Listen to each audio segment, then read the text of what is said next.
তিন দিন নিখোঁজ থাকার পর ভরতপুরের বাবলা নদীর ধার থেকে যুবকের পচাগলা দেহ উদ্ধার। আত্মহত্যা নাকি খুন? বুধবার মুর্শিদাবাদ জেলার ভরতপুর থানার বাবলা নদীর ধারে উদ্ধার হয় এক অজ্ঞাত পরিচয় যুবকের পচাগলা দেহ। মুহূর্তের মধ্যেই ঘটনায় ব্যাপক চাঞ্চল্য ছড়িয়ে পড়ে এলাকা জুড়ে। খবর পেয়ে ঘটনাস্থলে পৌঁছয় ভরতপুর থানার পুলিশ। মৃতদেহটি উদ্ধার করে ময়নাতদন্তের জন্য পাঠানো হয় কান্দি মহকুমা হাসপাতালের মর্গে। এদিকে জানা যায়, সোমবার দুপুর থেকে নিখোঁজ ছিলেন কান্দি থানার পুরন্দরপুরের নতুন গ্রামের বাসিন্দা 23 বছর বয়সী জামশেদ শেখ। পরিবার সর্বত্র খোঁজাখুঁজি করেও তাকে আর খুঁজে পায়নি। অবশেষে পরিবারের পক্ষ থেকে কান্দি থানায় নিখোঁজের ডায়েরি করা হয়। এরপরই পরিবারের লোকজন খবর পান বাবলা নদীর ধারে যে অজ্ঞাত পরিচয় দেহ উদ্ধার হয়েছে সেটি আসলে জামশেদ শেখের। বৃহস্পতিবার সন্ধ্যায় ময়নাতদন্ত শেষে দেহ যখন গ্রামে ফিরিয়ে আনা হয় তখন শোকের ছায়া নেমে আসে পরিবার ও গ্রাম জুড়ে। কান্নায় ভেঙে পড়েন জামশেদের বাবা মা ও আত্মীয় স্বজন। তবে পরিবারের অভিযোগ এটি আত্মহত্যা নয়। তাদের দাবি জামশেদকে পরিকল্পনা করে খুন করা হয়েছে। কে বা কারা এর সঙ্গে জড়িত তা খতিয়ে দেখছে পুলিশ। এখন প্রশ্ন উঠছে, 23 বছরের এক যুবকের এই রহস্য মৃত্যুর নেপথ্যে কি কারণ? আত্মহত্যা নাকি খুন? উত্তর মিলবে পুলিশের তদন্তেই। কান্দি থেকে মোহাম্মদ শাহজাদার রিপোর্ট, ভরতপুর সমাচার। কি হয়েছিল ঘটনাটা? সোমবারে বিকাল 4টে থেকে আমার ছেলে নিখোঁজ, পাওয়া যাচ্ছে না। মঙ্গলবারে সকাল থেকে আমরা খুঁজতে আরম্ভ করেছি। খুঁজলাম, মঙ্গলবার গেল, তার ফের দিন বুধবারে রাত গেল। বুধবারে আমরা এফআইআর করলাম থানাতে এফআইআর করলাম। তারপরে বেলা 12টার সময় আমাদেরকে বড়বাবু ডাকে যে এই লাশ আপনাদের নাকি দেখো। তো আমরা সত্যিই চিনলাম আমাদেরই লাশ। আমার ছেলের কোনো মেয়ের সাথে কোনো কারোর সাথে ফোন হতো না, কারোর সাথে ভাব ছিল না।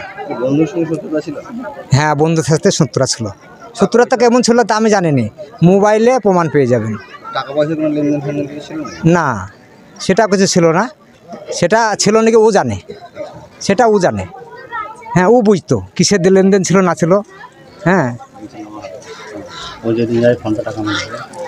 ও যেদিন বিকালবেলায় বেরিয়ে যায় 5টার সময় সোমবারে, সেদিনও ফর্ম পে তারা টাকা ভরিছে। সেই টাকাতে ও ভাড়া দিয়ে চলে গেছে, টুকটুকি ভাড়ায়। হ্যাঁ, ডেকেছিল। না ডাকলে গেল কেন? সে ডেকেছে নিশ্চয়। মোবাইলটা দেখলে প্রমাণ করলে সাজ করলে পেয়ে যাবেন। না, নর্মাল মৃত্যু নয়। আমার বেটা নিজে সুসাইড হয়ে মরেনি। না, এটা আমার শাস্তি চাই ওদের। এটা আমার মার্ডারের মতন লাগছে। ডেকে নিজে ষড়যন্ত্র করে হ্যাঁ খুন করা হয়েছে। বাড়ি থেকে শেষ কি বলে বেরিয়েছে? ও পয়সা দেয়নি, দিয়ে চলে গেল। তাও কাউকে ভুলি যায়নি তো, কাউকে কোনো কথা ভুলি যায়নি তো। ওই ওর বোনকে পয়সা চাইছে 500 টাকা, নাই বলিছে, চলে গেছে। এখন তাদের ফোনে চলে গেছে। তারা ফোন পে পয়সা মেরেছে, তাদের ফোনে চলে গেছে। কেন মার্ডার বলে মনে হচ্ছে আপনার? সেটা আমি তো বুঝতে পারছি না কিছু। কী করে বুঝবো? আমরা তো তাকে চিনি না, দেখিনি। কে লিখেছে, কে বুঝতেন তো আমরা কিছুই জানি না। আমরা থানাতে পেয়েছিলাম, সেই পর্যন্ত জানি। কিন্তু শাস্তি চাই।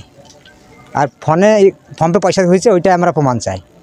ওই প্রমাণে, ওই ফোনে ডেকেছে, ওইটাই প্রমাণেই যে ডেকেছে ওই 5টার সময় 6টার সময়, ওই প্রমাণেই তাকে পাওয়া যাবে। হ্যাঁ, থানা থেকে জানাচ্ছেন। হ্যাঁ। আমার নাম ফরমান শেখ, আমার বেটার নাম জামশেদ আলী। আমার ছেলের বয়স 24 পড়লো। 23 থেকে। না, বিয়ে হয়নি। বিয়ের কথাবার্তা দেখিয়েছিলাম, বোর্ড দেখিয়েছিলাম, বিয়ে দিতাম। মোবাইলটি আমার ছেলের বকরা ছিল, পুলিশের থানাতে আছে ভরতপুরের। আমার ছেলেকে যারা মেরেছে, আমার ছেলে আপনি মরেনি, আমার ছেলেকে মারা হয়েছে, তাদের আমি ফাঁসি চাই। আর না হয় তো আমি শাস্তিও চাই। বাড়ি থেকে কি বলে বেরিয়ে গেছিল? বাড়ি থেকে আমার ছেলে বললো মা আমি ঢাল দিয়ে ঘুরে আসি, তাই বলে গিয়েছিল। নাই, আমার ছেলের কোনো ভালোবাসা নাই, প্রেম নাই। জামশেদ শেখ, 22 বছর। শেষ আমি মা আসছি গো, আমি বলছি কোথায় যাচ্ছিস বাপ? তা বলছে মা আমি আসছি ঢাল থেকে, দাঁড়াও তাইলে। না, আমার বাড়িতে কারোর ফোন আসছে না। থানায় জানিয়েছিলেন বিষয়টা? হ্যাঁ, থানায় জানিয়ে আনছিলাম। আমরা তাদের শাস্তি চাচ্ছি। আপনারা তদন্ত করে তাদেরকে খুঁজে একটু বাহির করে আমরা তাদের শাস্তি চাচ্ছি।